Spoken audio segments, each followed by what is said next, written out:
A natural underground lake, lit up in soft greenish-blue light. The water was glowing, possibly due to algae or minerals, and completely crystal clear. I had never seen anything like it before. The visibility was amazing. I could see all the way down to the rocks beneath the surface, except for a spot a few meters ahead, where the lake suddenly turned pitch black. The guide told me that part drops off like a cliff, going as deep as 20 meters. It looked terrifying. This was no place to play around.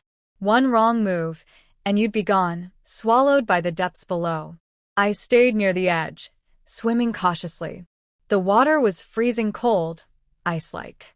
After a few minutes of experiencing this magical place, I came out, shivering but thrilled.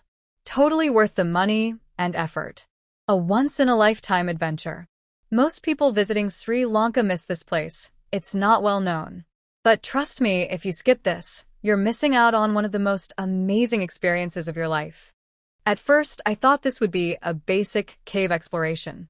But now I was standing at the mouth of a dark hole, in the middle of a forest, led by someone I met 20 minutes ago. And he wanted me to go in. He handed me a helmet with a light on it. I was nervous, but I had come all this way and already paid, so I decided to go for it. He went first, climbing down using a wooden ladder tied together with branches. When he lit the way from below, I could see the chamber wasn't too deep, about the height of 2 or 3 people. So I followed. That's when I noticed. This is just the beginning. We had to descend even further.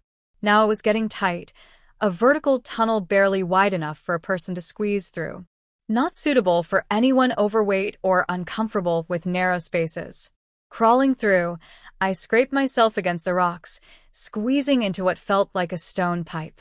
Everything was damp and slippery, a mix of soil, rock, and moisture. If you're claustrophobic, this is definitely not for you. Once I got through that tight spot, I realized we were completely underground. No light, no reference point, just darkness. At least 10 to 20 feet beneath the surface now, I could only see with the helmet torch. The guide walked ahead with his flashlight, and he had one battery-powered lamp, which he was saving for the main attraction. We moved forward, crawling over boulders and squeezing through narrow paths. The place smelled of damp earth, and the sound of bats echoing inside made it even more eerie. I was struggling,